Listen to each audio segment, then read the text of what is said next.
Voilà pourquoi, sans plus tarder, j'aimerais que quelqu'un puisse prendre sa Bible. Nous sommes dans Michée chapitre 2, verset 13.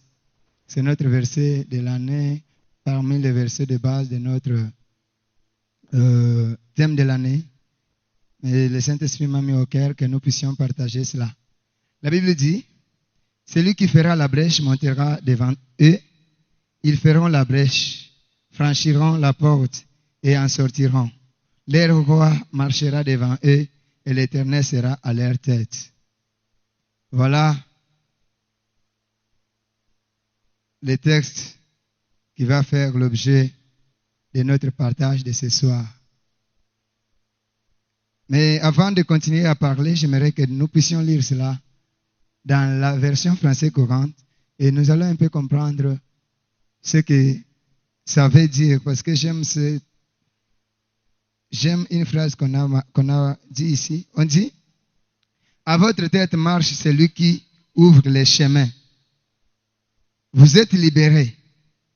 Vous forcez un passage et vous sortez. Je me limite un peu par là. Oui, bien aimé, ce soir, quelqu'un va vivre la délivrance ou la liberté de sa vie. Et l'affaire de ce soir, ce n'est pas l'affaire de la théorie. L'affaire de ce soir, c'est l'affaire de la foi pratique. Et si quelqu'un met sa foi en évidence, je nous rassure que nous allons vivre réellement la délivrance à un certain domaine de nos vies. Sans plus tarder, j'aimerais un peu parler sur ce passage que nous venons de lire. Je trouve ce passage un passage qui apporte une prophétie. Et cette prophétie a des volets. Le premier volet, c'est que les enfants d'Israël devaient être emportés dans la captivité. Et maintenant, le Seigneur ne promet pas seulement qu'ils vont mourir dans la captivité, mais il dit, ils vont rentrer. Et nous voyons cela, c'était quand ils étaient chez les Assyriens. Et Dieu a suscité Cyrus pour ramener son peuple dans son pays, comme il l'avait dit. Et j'aimerais dire à quelqu'un, le Dieu qui a dit cette parole, qui a châtié le peuple, et qui les a ramenés dans leur droit, est capable de ramener quelqu'un qui avait perdu ses droits dans ce lieu, est capable de restaurer la vie de celui qui a peut-être fait beaucoup de temps en train de pleurer. Ce Dieu-là est capable, quelle que soit la source de la souffrance que tu vis. Mais je t'informe qu'il y a un Dieu capable de restaurer une vie. Et deuxième volet, c'est que les Juifs devaient se convertir au christianisme ou accepter Christ comme Messie. Et cette prophétie s'est accomplie. Pourquoi? Parce qu'il y a des Juifs qui avaient cru bien que les autres n'avaient pas cru. Parce que si les Juifs n'avaient pas cru, nous n'allons pas avoir Matthieu. Matthieu, c'est un Juif. Ils ont cru. Et j'aimerais dire à quelqu'un, chaque promesse que Dieu a faite dans votre vie, quelle que soit la durée que ça a pris, j'aimerais vous informer que le Dieu là reste toujours fidèle, de même façon qu'il a réalisé ça avec Israël. Pour qu'Israël puisse voir un sauveur, quelqu'un vivra la main du sauveur dans sa vie ce soir. La main du sauveur se manifeste. J'ai aimé le modérateur, il a dit, nous sommes Dieu. Des fois, il agit dans la faiblesse. Mais la faiblesse de Dieu fait sa force. Et ce qui a trompé le diable, c'est qu'il voyait Jésus qui allait à la croix, mais il ne savait pas que ce Jésus-là, la mort de la croix, était la délivrance de tout le monde entier. Aujourd'hui, nous pouvons parler de christianisme. C'est parce que Jésus a triomphé à la croix. Et j'aimerais que nous puissions continuer cette pensée. Et pour celui qui veut le thème ce soir, Jésus-Christ, notre perceur. Sans Jésus, il n'y a pas de percée. Si quelqu'un veut percer en dehors de Jésus, il a raté sa mission.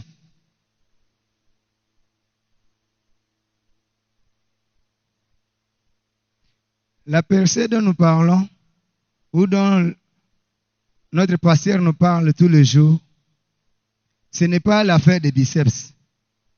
Ce n'est pas l'affaire des moyens qu'on peut avoir. Ce n'est pas l'affaire de la position qu'on peut avoir dans la société. Mais c'est l'affaire d'avoir ou d'appartenir à Jésus. Lorsqu'on appartient à Jésus, c'est Jésus maintenant, parce qu'on a dit ici,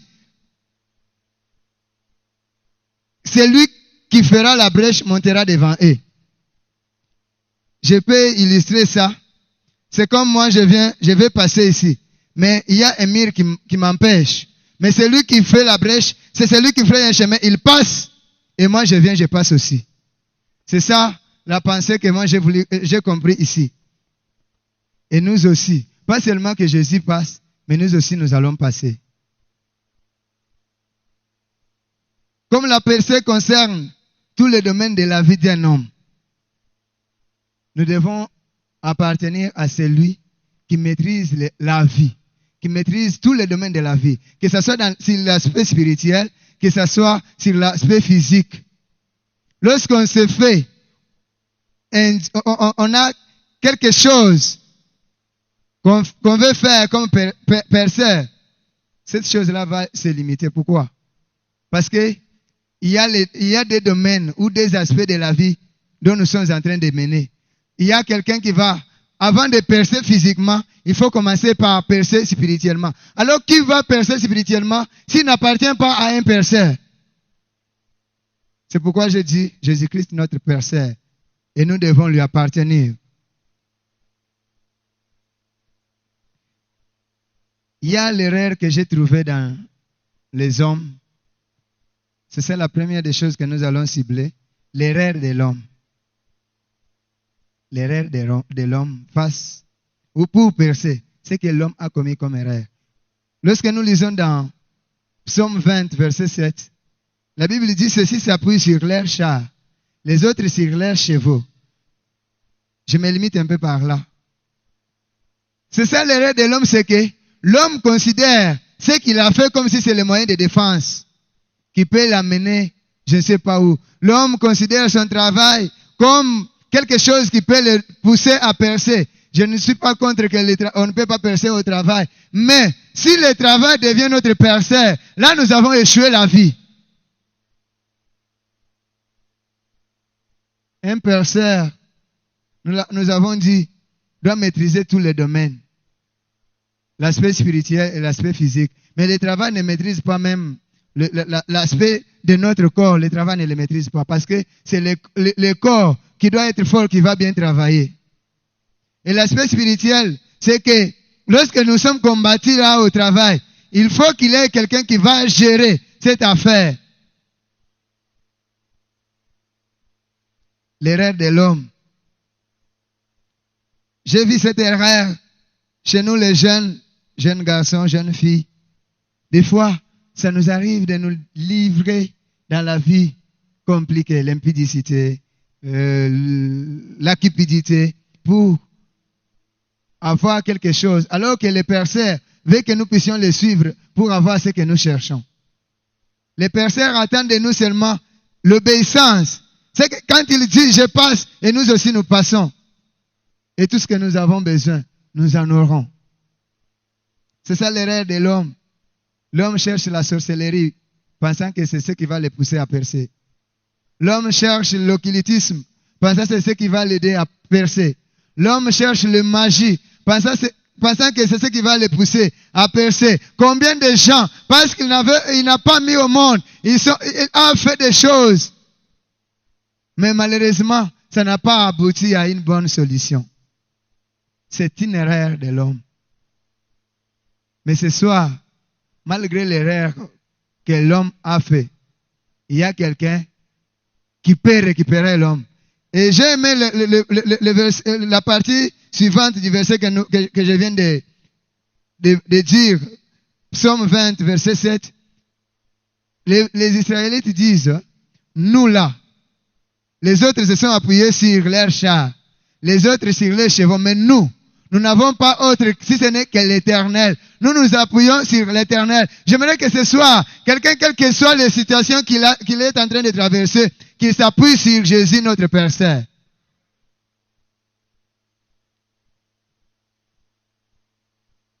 Les enfants d'Israël, ce qui a fait même qu'ils soient libérés de la captivité, ce n'était pas leur armure, ce n'était pas leur force, ce n'était pas parce qu'ils étaient nombreux, mais c'est parce qu'ils se sont tournés vers Dieu. Nous voyons tous Daniel, Néhémie et les autres. Ils se sont tournés vers Dieu. Et à chaque fois qu'Israël se tournait vers Dieu, Dieu pouvait susciter, même au temps des juges, Dieu pouvait susciter quelqu'un pour défendre son peuple. Et j'aimerais dire à quelqu'un ce soir, si tu t'es égaré de Dieu, rentre seulement.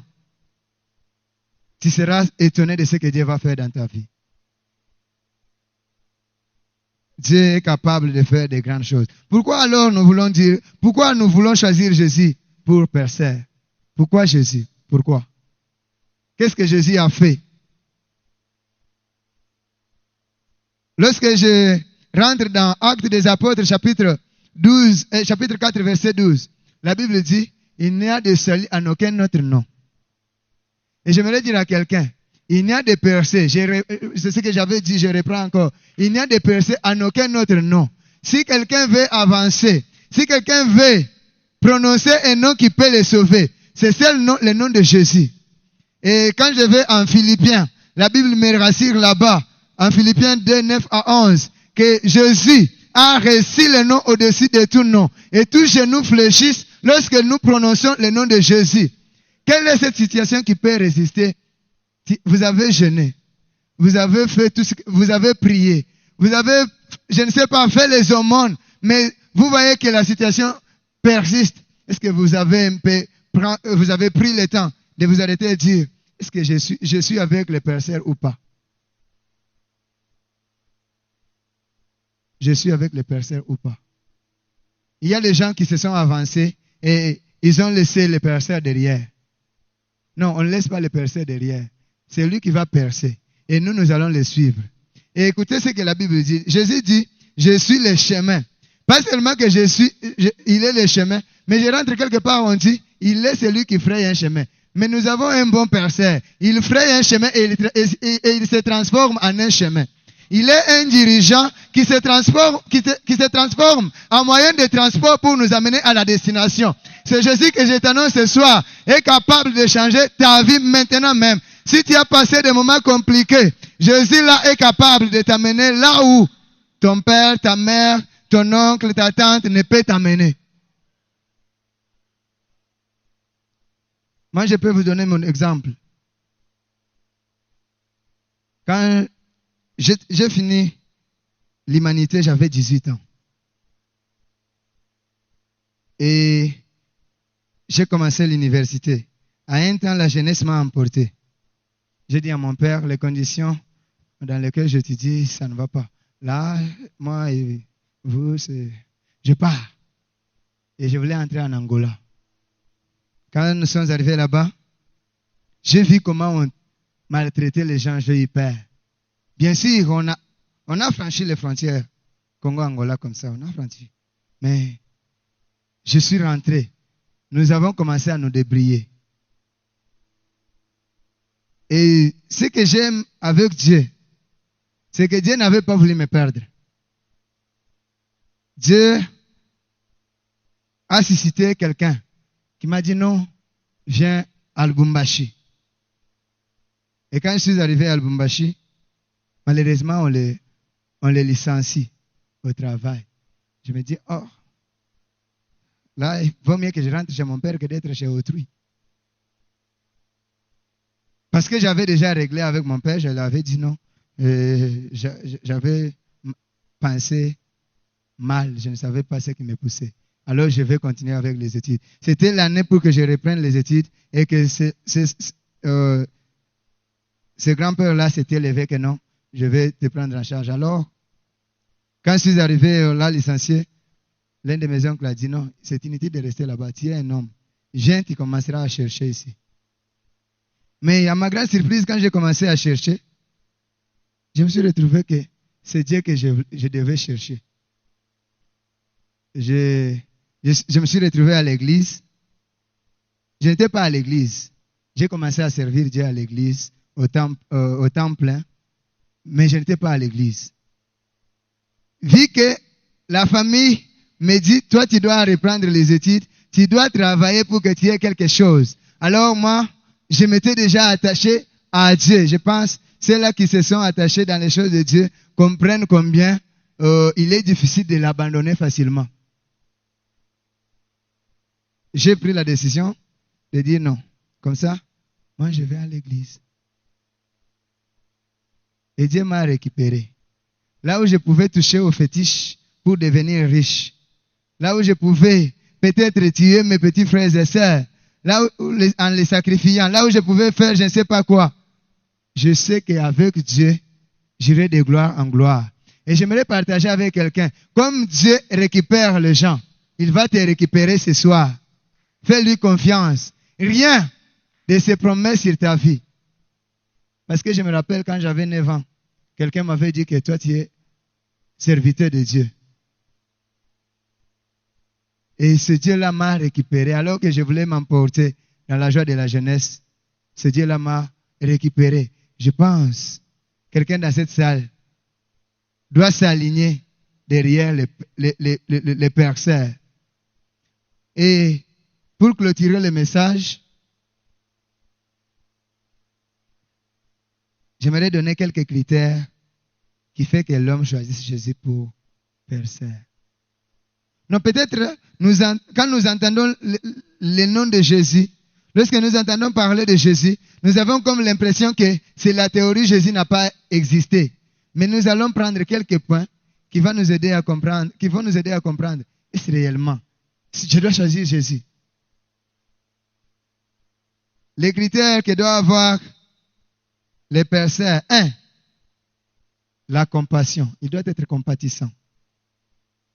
Alors, quand j'ai lu la Bible, j'ai compris que Jésus compatit avec l'homme jusqu'à maintenant.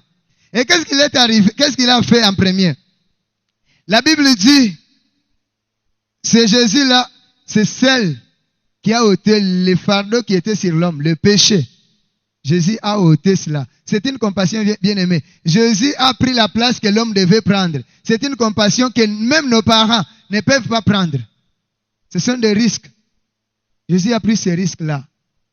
Et il s'est donné lui-même pour que vous et moi, nous soyons sauvés. Alors pourquoi aller chez le diable qui ne s'est pas livré pour nous? Pourquoi chercher à réussir avec le diable? Pourquoi détruire le temple de Dieu pour réussir? Il doit être compatissant. Et aussi, deuxième critère, c'est ayant la vie. Ou la vie. Qu'il soit la vie. Un percé doit être la vie. Un percé qui est déjà la mort, mais il est déjà la mort. Il n'a rien à donner. Le diable est déjà la mort. Il attend l'enfer. Il n'a rien à donner à l'homme. Mais Jésus est la vie. La Bible dit, il dit dans Jean chapitre 10, verset 10 que les voleurs ne viennent que pour dérober, détruire et égorger. Mais moi je suis venu pour que les brebis aient la vie et qu'elles soient en abondance. C'est Jésus-là qui donne la vie. Pas seulement une simple vie que les hommes peuvent penser ou le souffle que nous avons. Mais Jésus nous donne la vie de l'éternité. Et cette vie, ce n'est pas seulement dans le langage. Cette vie se manifeste dans les enfants. Cette vie se manifeste dans les finances. Parce que je me rappelle, il y a des gens qui peuvent avoir des finances. Mais s'il n'y a pas la vie de Jésus, les finances sèchent. Mais lorsque la vie de Jésus entre, ça entre même dans les finances. Ça entre même au travail. Ça entre même dans le business. Ça entre même dans le mariage. Vous savez, il y a des gens qui ont des mariages que j'appelle mariage la mort. Pourquoi je l'appelle comme ça? C'est un mariage qui ne donne pas le goût aux jeunes gens de se marier aussi. C'est un mariage qui fait peur.